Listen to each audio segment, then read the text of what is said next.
Hello and welcome to The Scoop, NANP's monthly Hot Topics educational webinar series.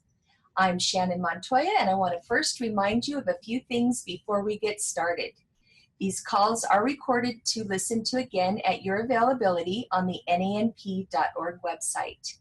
You can also earn 1 continuing education credit for participating in Scoop webinars and taking the corresponding quiz that can be found in the membership area of the website.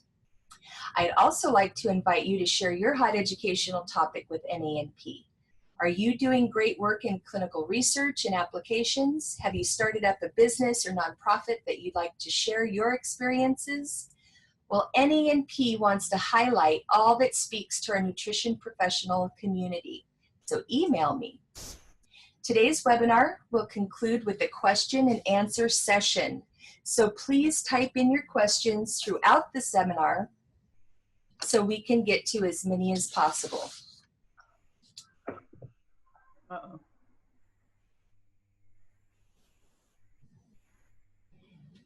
So today's guest is Julia Ross. Julia is a pioneer in the use of innovative nutritional therapies for the treatment of eating disorders, addictions, and mood problems. She is the author of best-selling books, The Mood Cure and The Diet Cure, and has recently launched her latest book, The Craving Cure. Ms. Ross has directed several integrative treatment programs in the San Francisco Bay Area since 1980. She now oversees an entirely virtual clinic for food cravers and also trains and certifies health professionals as the director of the Neuronutrient Therapy Institute. Her great work has been featured in publications from Vogue to the Journal of Molecular Psychiatry, as well as radio and television broadcastings. I'm so excited about this webinar since we've scheduled it. Ms. Ross is a great mentor, and I've had the opportunity to use this very important information in both my private practice and personal life. So I'm happy to have Ms. Julia Ross here today to share with us her craving cure, the techniques used in clinics to help eliminate cravings for sweets, carbs, food additives, and so much more. Thanks for joining us today, Julia. Well, thank you for inviting me, Shannon. It's been great to talk to you again, since I haven't talked to you in several years. And part of the reason that I haven't talked to you is the reason that I'm so pleased to be here today. And that is that I've been writing a book for 4 years, and it's been a very demanding process, and I've done almost nothing but write this book and research for this book. So because the book, The Craving Cure, is all about the topic that I'm going to be covering today, I wanted to start out by saying that I wrote it with nutritionists in mind. And the clinical core of the book, which is called Cracking the Craving Code, is the most detailed workbook, guidance system for nutritionists bringing their clients to individualized relief from the kinds of cravings for toxic, ultra-processed, high-calorie, nutrient-void substances that they are unfortunately eating to the exclusion of healthy foods all over the planet. So everything that I'm going to say today, which is limited to about 45 minutes, is amplified in the book for those of you who have lots of questions, which I'm sure you will have. The other thing I wanted to say as I begin this talk is that, like most of you, I suspect, I came to nutrition after burning out on another career. And I wanted to talk about that process a little bit because it'll explain to you something about how I arrived at the kinds of therapeutic work in nutrition that I advocate so strongly now. I started out in the field of clinical psychology as a psychotherapist, and I was in love with the field. I was very good at counseling, and I assumed that I would be in this field forever. But as I'm going to explain in just a minute, I ended up in a field as a counselor that was not at all responsive to psychotherapy. And because of that, I not only burned out, but the entire field has burned out. But I was one of the fortunate ones who learned about the nutritional approach to this set of problems that basically those problems, alcohol and drug addiction and eating disorders. So in making the transition from clinical psychology to neuronutrition, I started out by hiring nutritionists, some of the first holistic nutritionists in the Bay Area, hoping that just by changing diet, since I had no idea at that time that nutritional supplements could be so therapeutic, that itself would be powerful and give our clients the missing piece in their recovery process. I was certain of it, and they were very optimistic about it too.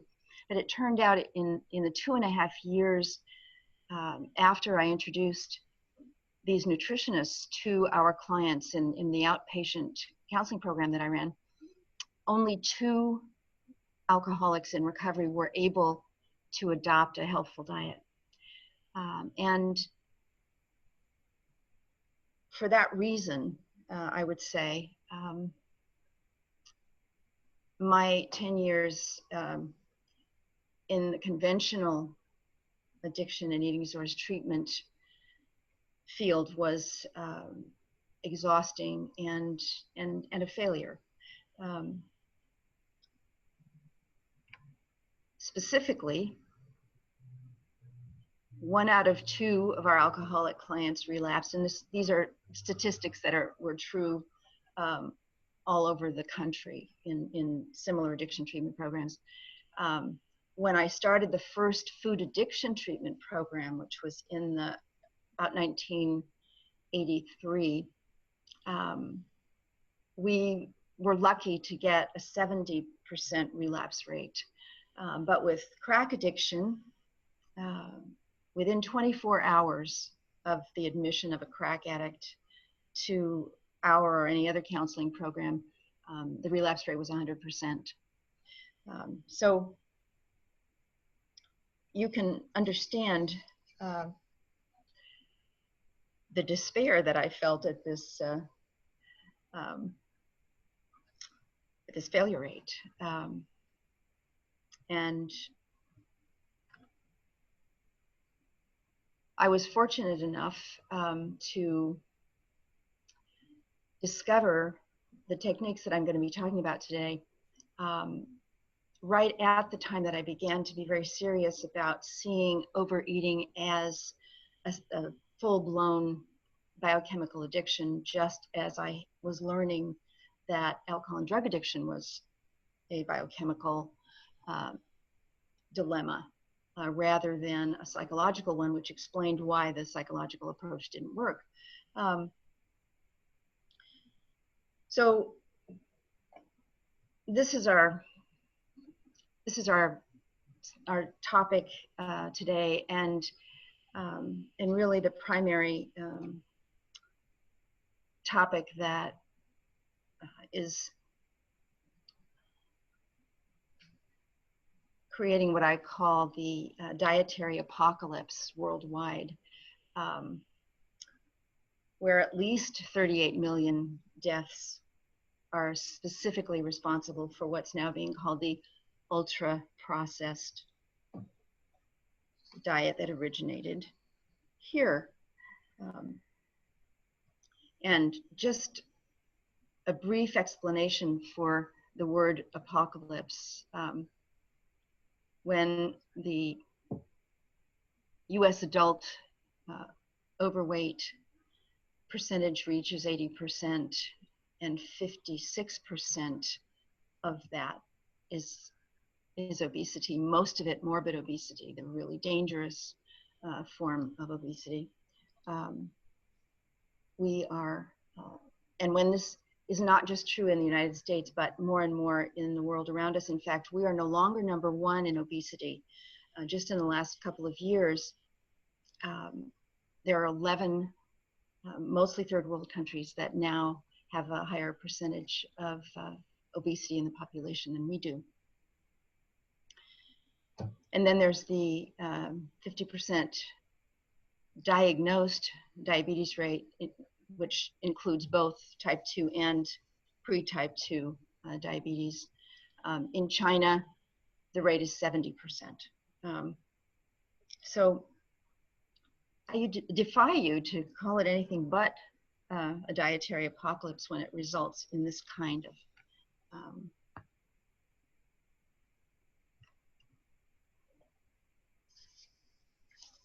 situation. And so let's get right to what are the addictive substances that are responsible for this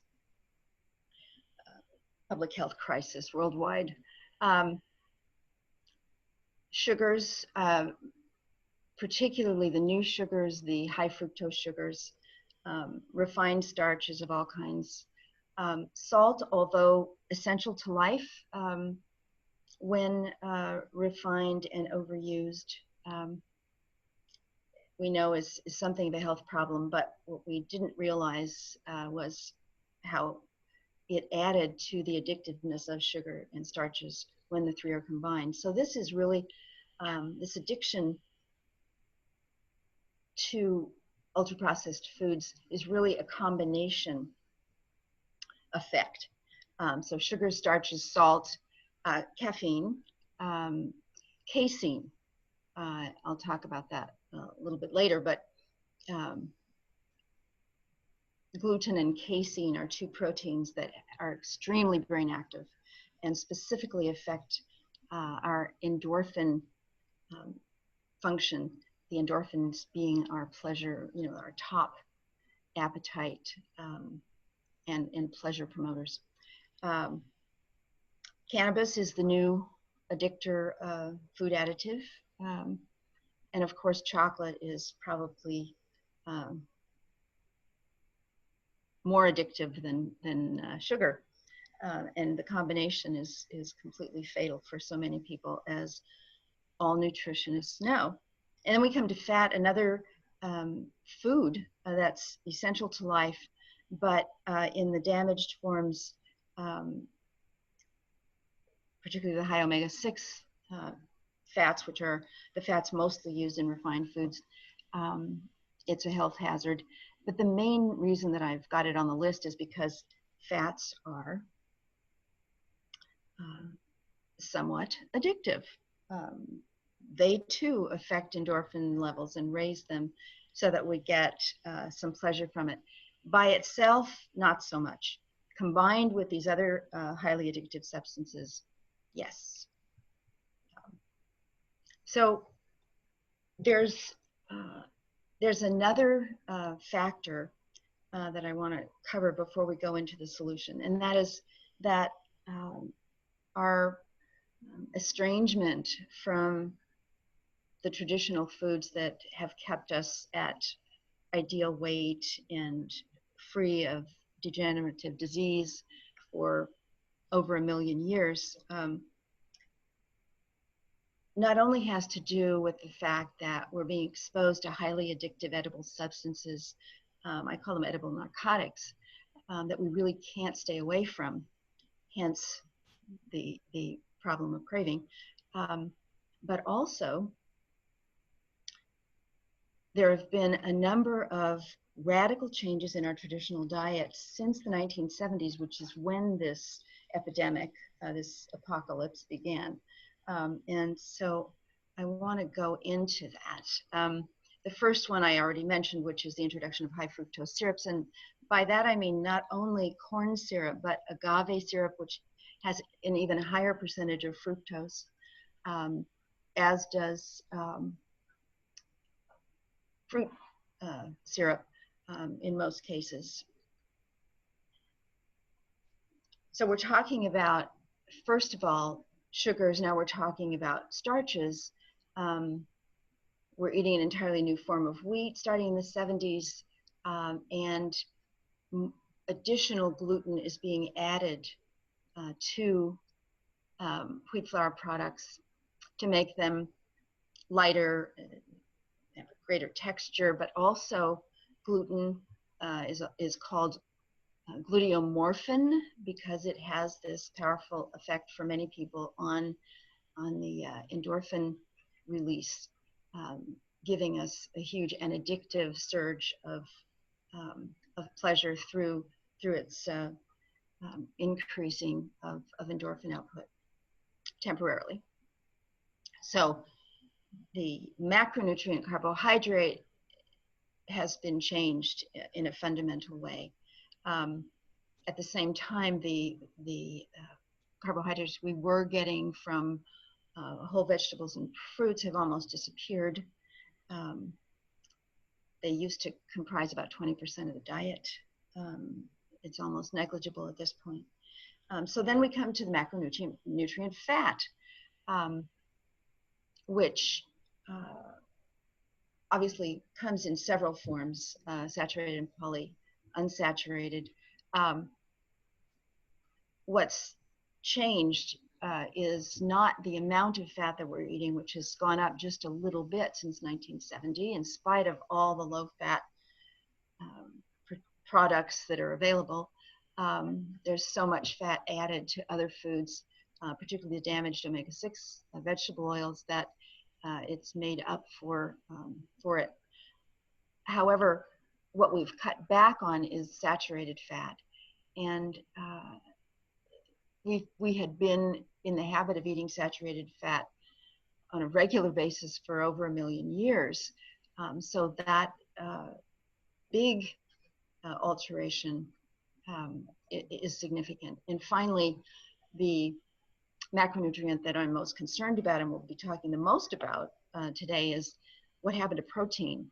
Well, our intake of protein has been cut by 1/3. So it used to provide 30% of our daily calorie intake, and it's now providing maybe 20%, which is a huge cut when we think about it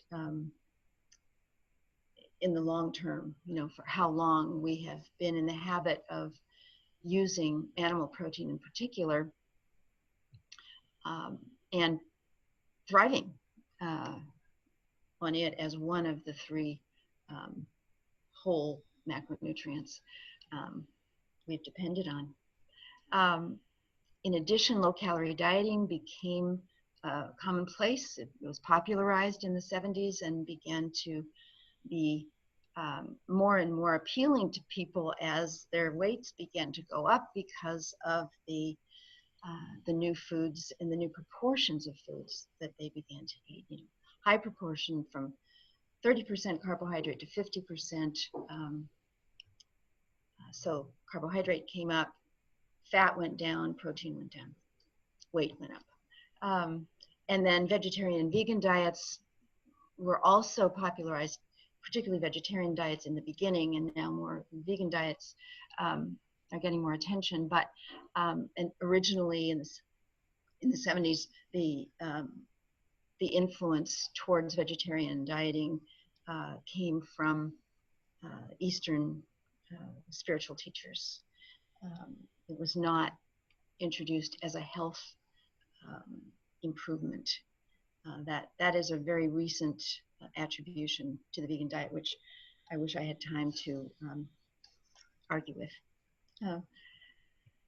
But I do in the book. So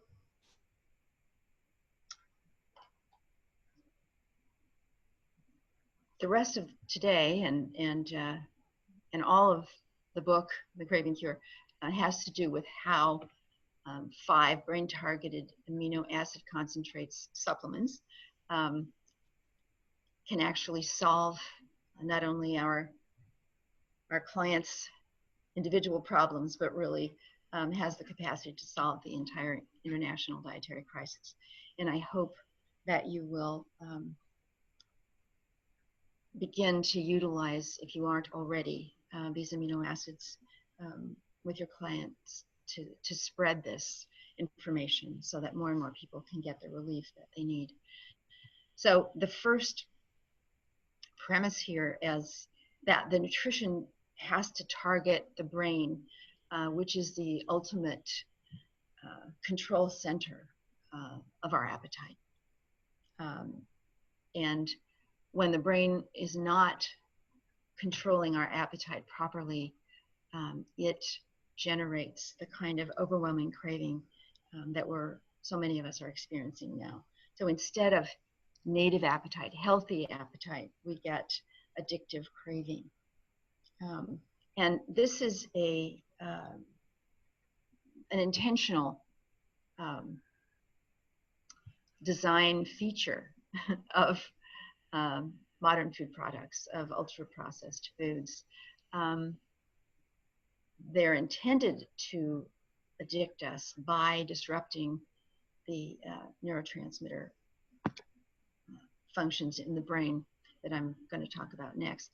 And that disruption is exactly the same and affects exactly the same neurotransmitters that alcohol and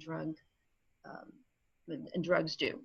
And so the addictive process is identical. In fact, as you'll see, modern food is actually more addictive, certainly more damaging to more people than alcohol and drug addiction. So here are the sites in the brain that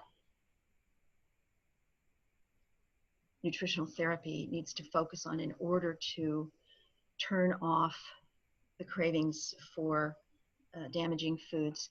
And so most of you are going to be familiar with serotonin, our natural antidepressant, endorphin, our natural painkiller and pleasure promoter, dopamine, our natural stimulant and reward factor, and GABA, our natural tranquilizer. And for different people, certain foods can affect one or more of these powerful brain functions. The one thing that is common to all of these powerful neurotransmitters is that they're all dependent on specific amino acids. Their nutritional precursors are amino acids, and any biochemistry text will include the information about which amino acids are required in order to make and maintain levels of these neurotransmitters. So the fact that they're amino acid dependent is nothing new. It's just that information, which was a revelation in the 1960s and 70s when neuroscience was developing, the understanding of brain chemistry was in its infancy. That information could have and was in the beginning very interesting. In fact, there was more research on amino acids then than there has been since all over the world because they understood how critical neurotransmitters were, these particular neurotransmitters, and so it was important to understand what they required in order to function optimally. Unfortunately, the pharmaceutical industry was very interested in creating an alternative to the natural approach to neurotransmitter enhancement.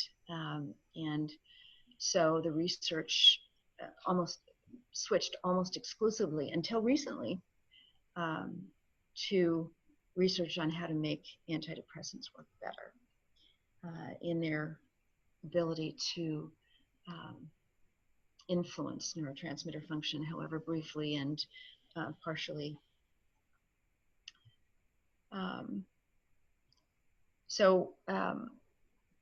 When amino acids are no longer supplied, are no longer available because of the diet and because of the disruption in cellular function caused by ultra-processed foods, the result is that we begin to feel overwhelming cravings for the ultra-processed foods, which are operating as drugs on the brain sites.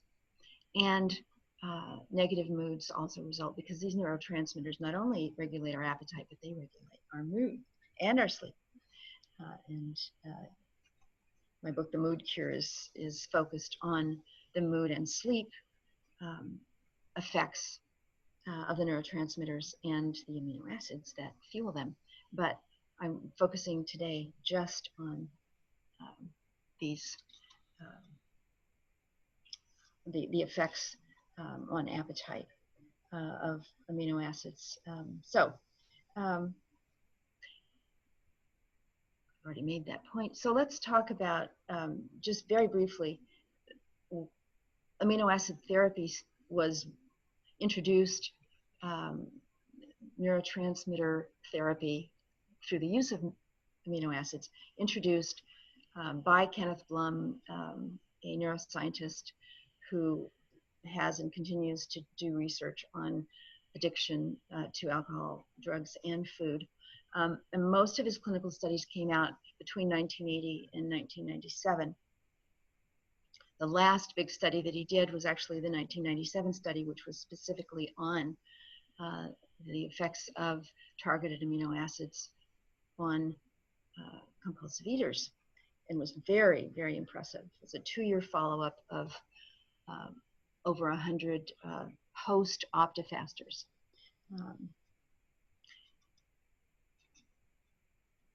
So basically, what he found was that these supplements quickly raised the levels of the key neurotransmitters and also created stable blood sugar and insulin levels, which also very, very critical for all addictions, but particularly, of course, food addictions. I'm not going to talk about the studies, but I just wanted to sort of point out to you that early on, ending in about 1997, the clinical studies were very interesting, confirming the importance of amino acids, specific amino acids on brain function.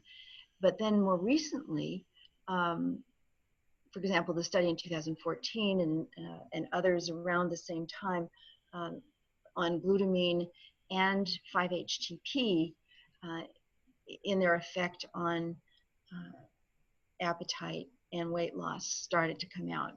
Very positive, very interesting studies. Many of them targeted to diabetics, whose life depends on freeing themselves of the cravings for these foods. Very recently, there's been a tremendous interest in the use of amino acids for appetite control, and some of the most interesting are being done on the amino acid phenylalanine, which along with glutamine and 5-HTP are the amino acids we have been using for 30 years with the benefits that these studies are indicating are possible. So since 1998, I've been able, my clinics have been able to provide all of the amino acids that I'm going to be listing for you in just a minute. Tryptophan was not available, formally not available until 2005, but became accessible by prescription and by heroic supplement producers who created a line of animal use tryptophan, which was actually very high quality and was very helpful to us. We actually started using the amino acids without tryptophan because it was banned after 1989. But we started using the other amino acids about that time, just a couple of years before that. And since then, we've worked with over 4,000 clients and seen consistent and dramatic relief of cravings and negative moods, the things that are the primary drivers of our, as I call it, the dietary apocalypse. So in some studies that were done on our clients over time, initially, between the late 80s and 2000, about 83% of our compulsive eaters experienced recovery and began to get the benefits very quickly, quite often in the first week. We had them call us and report in, and they would routinely use the word amazing in calling in that first week on the aminos. Currently, we start seeing that kind of response in at least 90% of our currently virtual clinic clients. Again, many of them immediately experiencing dramatic improvement. In some cases, as you'll see, complete improvement. So assessment and improved assessment techniques accounts for the improvement in our results, and also we've really optimized the number and types of amino acids that we have been using. So let's talk about assessment. The Craving Cure website has the 5-part craving type questionnaire. Of course, the book begins with that questionnaire because that's the key to everything. First, we've got to find out which areas of the brain are suffering deficiencies. And at this point, we're using very finely gauged assessment techniques using a 0 to 10 severity score on each symptom. And it's been incredibly helpful, not only in initially identifying which areas of the brain need which amino acids, but we use it in every follow-up visit and encourage our clients to fill out a new questionnaire weekly in their first few months if they're not seeing us directly. So for themselves, they can see what's improving, what may need, some adjustment in terms of dosing.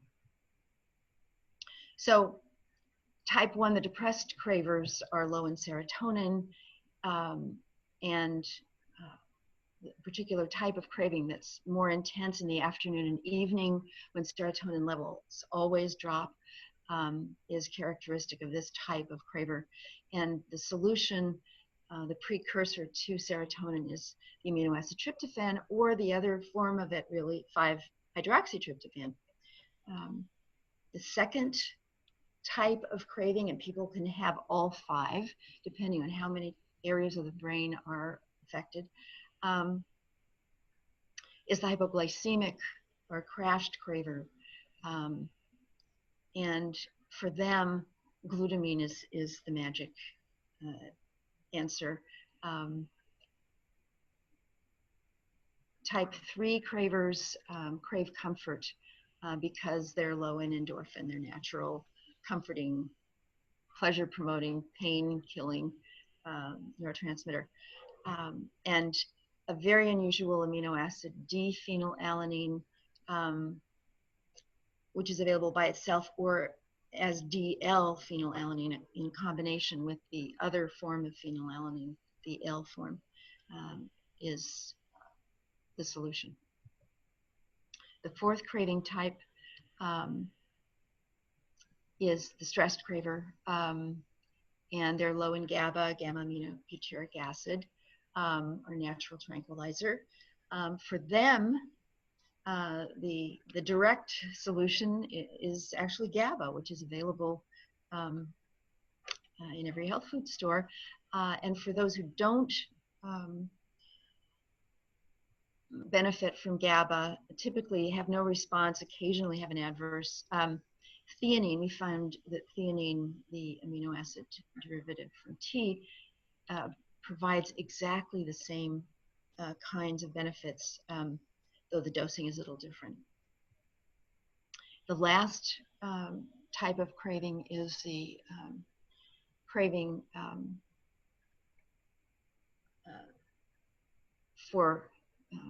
by those who are fatigued, who are looking for a lift, a boost of energy, and they are low in dopamine and norepinephrine. They're almost twin neurotransmitters that provide us with mental and to a certain extent physical energy.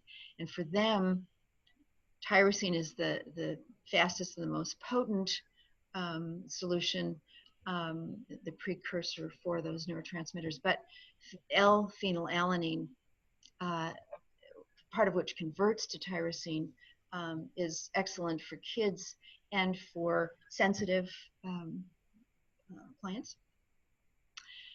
So the symptom questionnaire tells us which neurotransmitters and which amino acids we're going to go for, but then we need to find out, is there anything negative for a particular client in considering trialing a particular amino acid. And there are some conditions that rule out amino acid use entirely. Fortunately, we run across them very, very seldom. The most common being pregnant or nursing women, who, by the way, do safely benefit from amino acid blends, a complete blend that includes tryptophan. And we've had great luck with a product called Total Amino Solutions with the pregnant and nursing women who call us for help, but we can't give them the individual concentrates. But we can give them a blend, and their OBs and midwives and so forth love it, you know, along with their multivitamins and minerals and fatty acids. So there are specific considerations for specific amino acids, and I've given one example here that glutamine should not be used with anyone who's experiencing mania. Now, I don't recommend that any nutritionist work with someone who's currently experiencing mania, but someone who may have or have intermittent mania, glutamine can actually trigger it. So again, we've seen this maybe 5 times in 30 years. So these things are rare, but everyone needs to know what they are, and so they're laid out very clearly in the chapter on how to deal with specific neurotransmitter deficiencies using specific amino acids.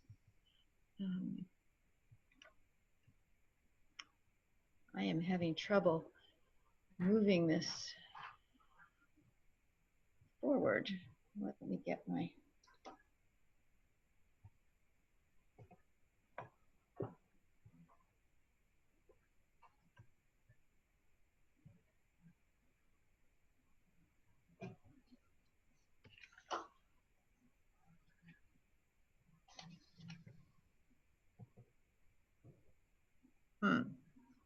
Where do I have a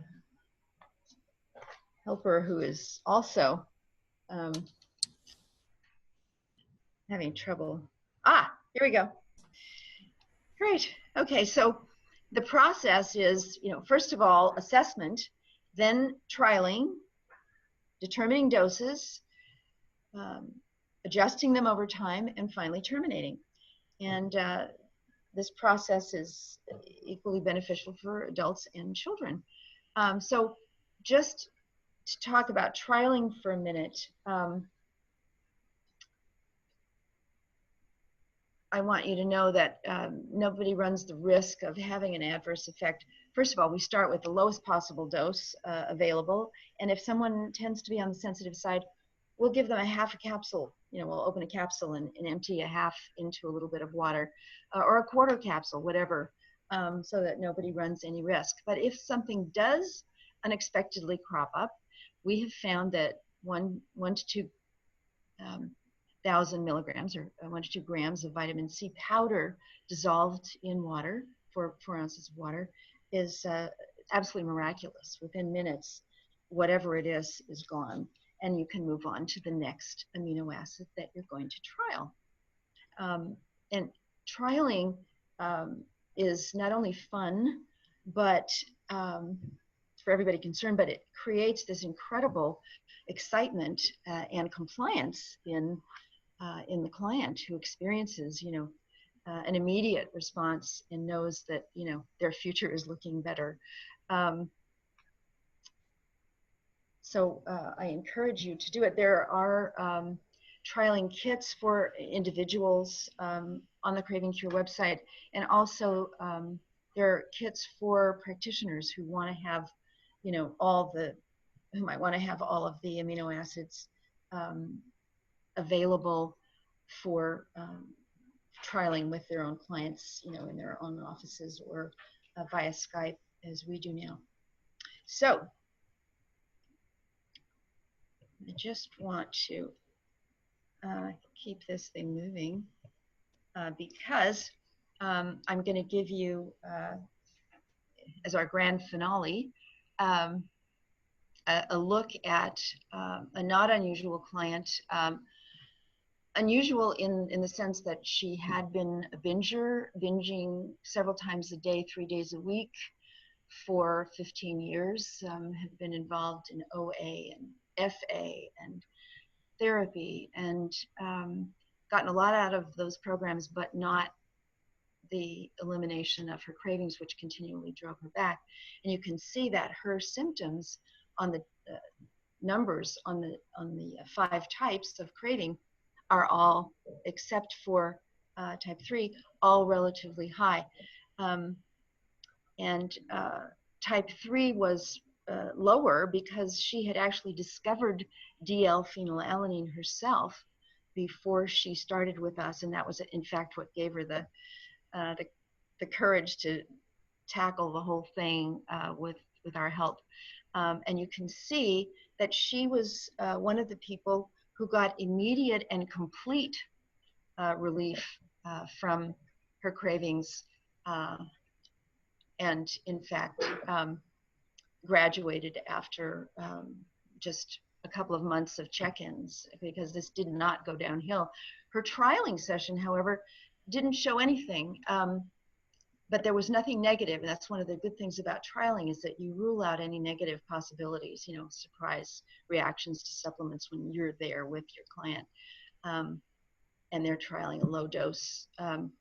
So what that indicated to us was that, and the severity of her cravings indicated to us, she was just going to need high doses of actually all of the amino acids, except for the catecholamines. You can see in the 5, the stimulating amino acids weren't needed. She was actually hyper and insomniac, so we didn't have to give her any of the tyrosine.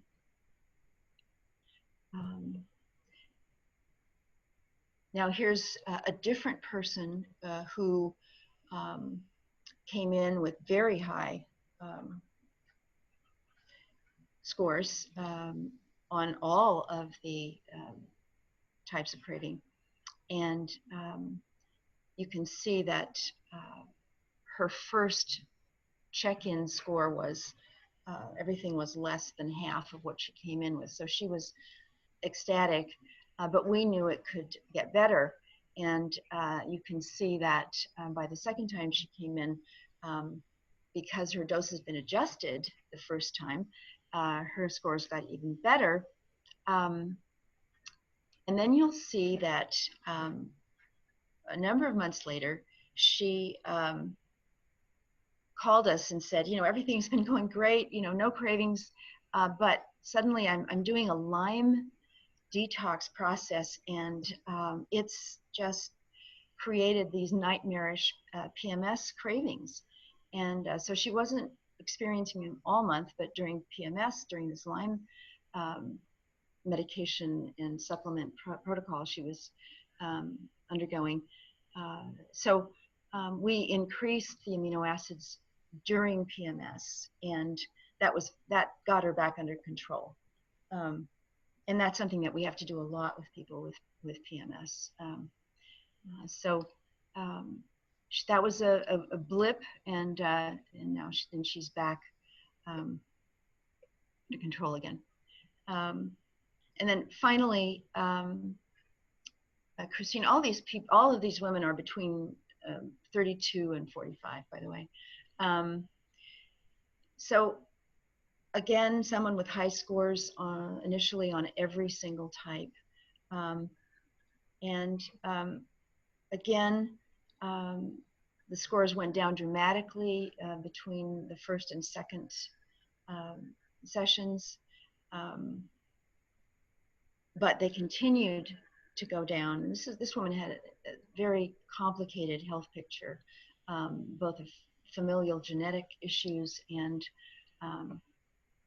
she also had Lyme. But you'll see that her scores went down very nicely, and she in fact graduated after her last session in April because she was doing so well. And in fact, she had gone off of all the supplements before she came in and was completely free of cravings even without them. Now that's a little bit early. Many of our clients have to go longer, but sometime typically between 3 months and 6 months is common. People who have addiction in the family can need the aminos for a year. Let's move to the question and answer portion of this presentation. Okay. All right, Julia, thank you. We do have some questions that have come in, and I think it looked like you were starting to get to the diet and lifestyle support aspect of using amino acids. We've got a question on how you incorporate dietary and lifestyle changes for the long term with your clients.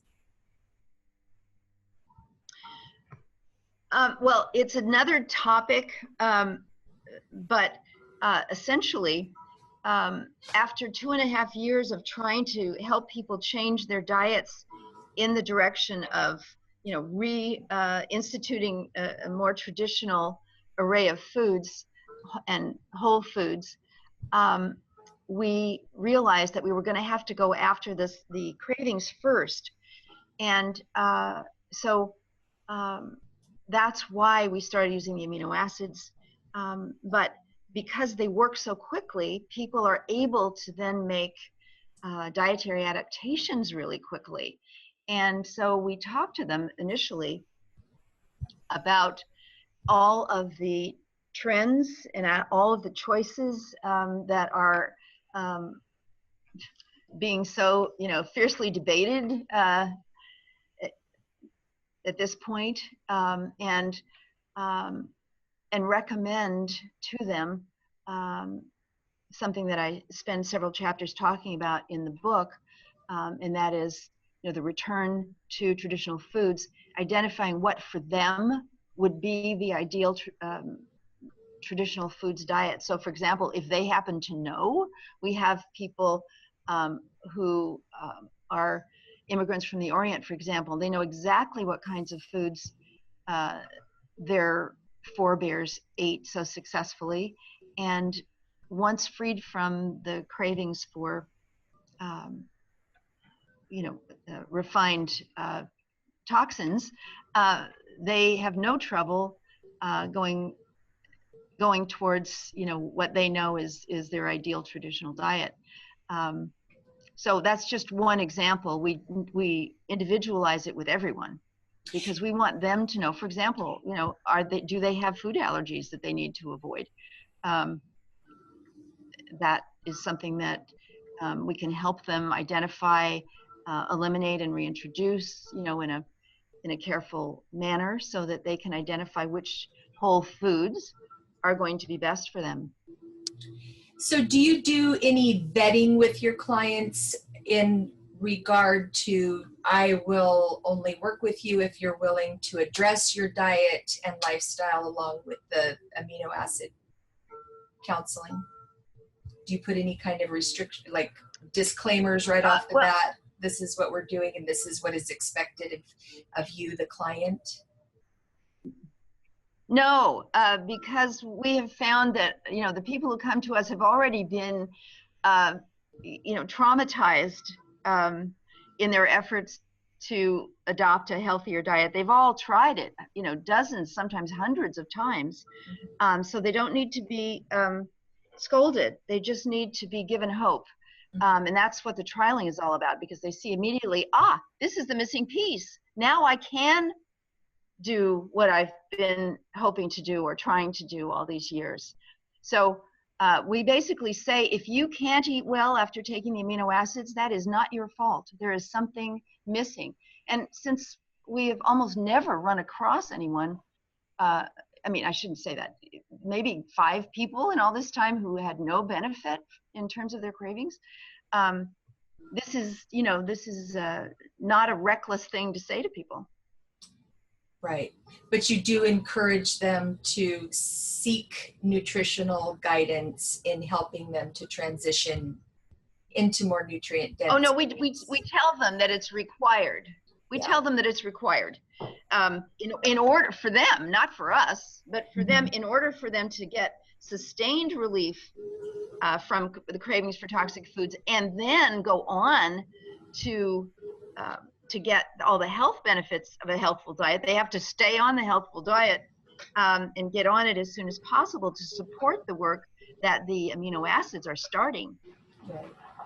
And so we are there to help them with their diet. We're not just giving them amino acids. Right.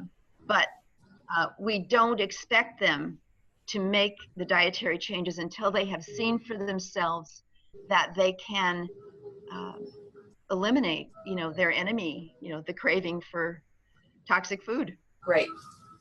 Feed those neurotransmitters. And I remember you were saying something about those 4 specific neurotransmitters are really the behavior and addiction kind of neurotransmitters. So they've been able to isolate to those specific neurotransmitters on behavior and addictions. Can you kind of expand on that a little bit and maybe talk about the type 2 crashed craver as well, and how they all work as far as addiction and behavior? Well, let's take the most common high scoring craving type, which is type 3, which is the low endorphin craver, whose cravings are a result of the fact that foods like gluten and casein, any sugar, and specifically chocolate, actually can enter the receptor, the neurotransmitter receptor in the brain, and masquerade as a neurotransmitter. and force very high, abnormally high levels of endorphin into active transmission. So that goes on for, you know, a certain number of minutes, and then it's a temporary dynamic in the brain. And then when the influence is gone, when the food leaves the receptor, that's when the cravings start, because the effect of these toxic foods on the receptor is to deplete them of the normal neurotransmitters, the natural neurotransmitters that would actually support normal appetite, so that then there's nothing to make, you know, an endorphin deficient person feel good, unless they can get some more chocolate, you know, or some more sugar, or preferably a combination food. So that's how the foods create this addictive dynamic, is by disrupting the natural function of the neurotransmitters, which, you know, usually there's plenty of endorphin. We get a lot of pleasure out of, you know, a lamb kebab, you know, what a marvelous meal, you know. We don't also need to have sugar and chocolate and so forth. Right. So when we restore normal endorphin function using this amino acid D-phenylalanine and providing high protein foods at the same time, endorphin is a huge protein gobbler, because while neurotransmitters like serotonin, for example, only require one amino acid for production, the endorphins, some of them require up to 19, and there are only 20 amino acids altogether. Right. So here's a really good example of how diet and supplementation are so critical to be supplied together. Right. Right. So important, and to be able to have those snacks and handy proteins available throughout the day. I know that D-phenylalanine is a lifesaver. Can you give us? Go ahead. I was just wondering, are you saying that personally? Yes. Or have you found that with clients? Or Yes, and yes. Yes, all of them actually. So another question about contraindications. Are there any populations that there are contraindications for using amino acids? I know I've used them with children, elderly, everywhere in between, but are there any specifics, like with pregnancy, with nursing mothers, any specific yes, contraindication? I mentioned that earlier, that there are general contraindications, meaning that there is no amino acid that should be used as a concentrate by some people. For example, pregnant and nursing women, because, you know, the potential of disrupting the balance of amino acids, you know, in the fetus or nursing infant is there when you're using specific individual concentrates as opposed to a mix of amino acids as you would find in food or in a blend, an amino acid blend.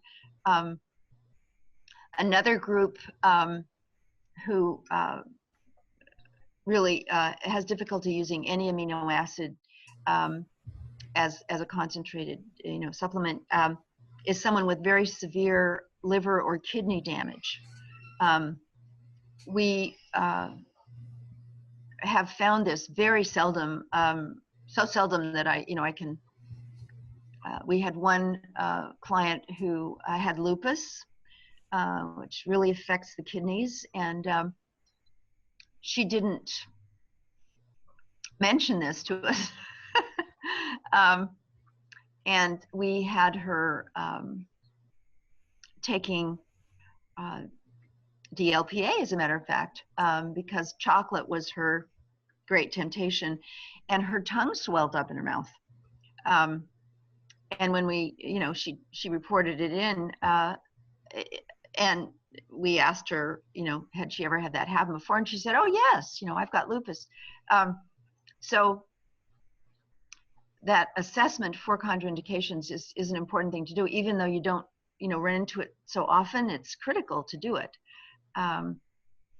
We had another client who's a recovering alcoholic who'd done tremendous amount of damage to her liver and couldn't tolerate the supplements. And her primary complaint, actually, she had gotten over the alcoholism, but it turned out she was gluten intolerant. So when we were working on her diet, she found that her neurotransmitter, deficiency symptom, which was anxiety, disappeared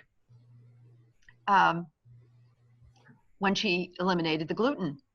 So we got around it with her, but she was unable to use any amino acid. And so, we've been on the lookout for that, but, I can only remember 3 people, in 30 years who had such difficulty with kidneys or liver that they couldn't use amino acids. Okay. Very rarely somebody who has an ulcer, because amino acids are mildly acidic. If their ulcer is severe, they may be unable to use any amino acids. But in their case, that's an example of where we would open a capsule and have them try a little bit of it. And for the most part, even people with ulcers, not raging current ulcers, but milder level ulcers, don't notice them. So there's a list of, these, kinds of considerations.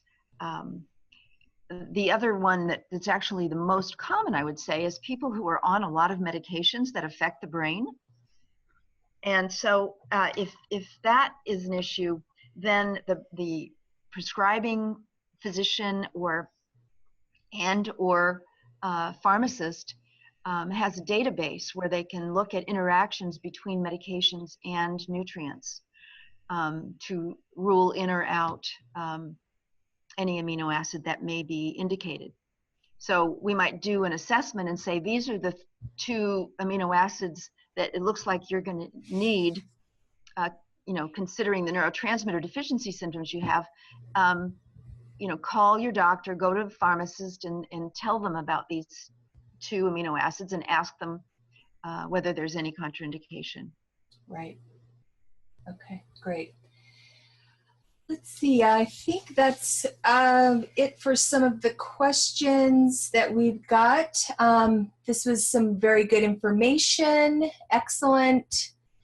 I think the questions that are Thank you. Yeah, the questions are kind of just letting you know. I've got a couple text messages about how great this has been. So thank you for bringing us this information. We've got your book is now available. Is there any plans of it coming out on audio or is it just in the hardback at this point? Oh, I'm getting questions. No, it's available as a Kindle, but not as an audio. I've wanted to read my book, but they won't let me. They say that nonfiction books don't do so well. In the audio format. Oh, okay. All right. Well, we've got another question that I'm not really sure you didn't really discuss about endocannabinoids. I'm not sure if that's something you want to touch on, and their interaction with dopamine. CBD, that doesn't really pertain to your topic today unless there's something you want to add to that or...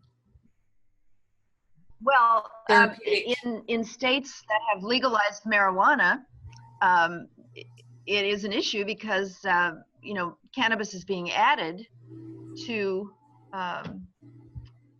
all kinds of foods, you know, from ketchup to cookies.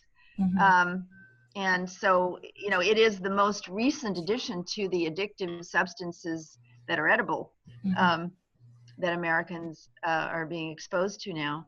But the question is, in terms of cannabis, it's really the THC. You know, a lot of CBD does contain THC, but THC can stimulate all of these neurotransmitters, all 4 of these neurotransmitters, and it has a famous effect on blood sugar as well, raising and lowering blood sugar, as well as its similar effect on the heart. So it's not just dopamine, but it can affect GABA and serotonin and endorphin, and often affects all of them. You know, we've had many people come who were specifically addicted to cannabis, and we would give them the same kind of questionnaire, and depending on their symptoms, we would know which amino acids and which neurotransmitters needed addressing, and by addressing whatever neurotransmitter was deficient, they found that their craving for cannabis, you know, for the high from cannabis, just pretty much disappeared, because their own neurotransmitters were generating, you know, a lot of pleasurable, relaxing, or stimulating, depending on their response to cannabis, sensations. Right. I hope that's helpful. Okay, yeah, great. Well, thank you for touching on that. I know that it's a much bigger conversation, but I appreciate that. And we know that that these neurotransmitters, it's not just food, but it's behaviors, it's addictions to other types of stimulation, including, you know, behavior. So you've got so much information in your book and in your trainings.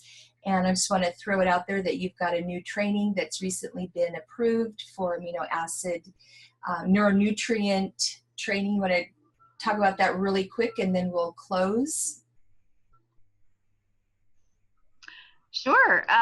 We have been providing advanced training for health professionals in amino acid therapy, neuronutrient therapy. For years. Yes, for years. And our next program is going to start in September. It'll be a 6-month program. It'll be a Zoom seminar series with individual case reviews monthly during the 6 months. And we're very happy to have NANP certification for this advanced training. We do have health professionals from a lot of different specialties who come, and it makes, you know, the group very interesting. But it is an advanced training. So if, for example, we get an acupuncturist or a psychotherapist who has no real training in nutrition, that's a problem, because they need to be able to give the dietary advice as well as the amino acid advice. So this particular training is only available to people who already are trained and preferably certified in nutrition. Right. Thank you. Thank you. That's great. It's an excellent program, having experienced it myself. So I just wanted to throw that out there. Julia, thank you. You have been such a mentor to me and people that I care about. Thank you for being with us today. Thank you for this new book on the craving cure. And I hope that we have a lot more interaction in the future. Thank you so much, Shannon. All right. You have a great afternoon. And thank you, everybody, for joining us today. I just want to quickly let you know to mark your calendars for next month, Thursday, October 16th, when Miss Sadie Barr from Day 2 will be joining us with more empowering research. This time it will be around the gut microbiome and sequencing, and how it can be used as a clinical tool for functional nutrition professionals. So again, please mark your calendars for Thursday, August 16th. This is actually a different date from what we generally do. It's going to be the third Thursday of the month. August has 5 weeks, so mark your calendars and plan on joining us for another great educational presentation. And thanks for being with us on the call. Have a great rest of your day.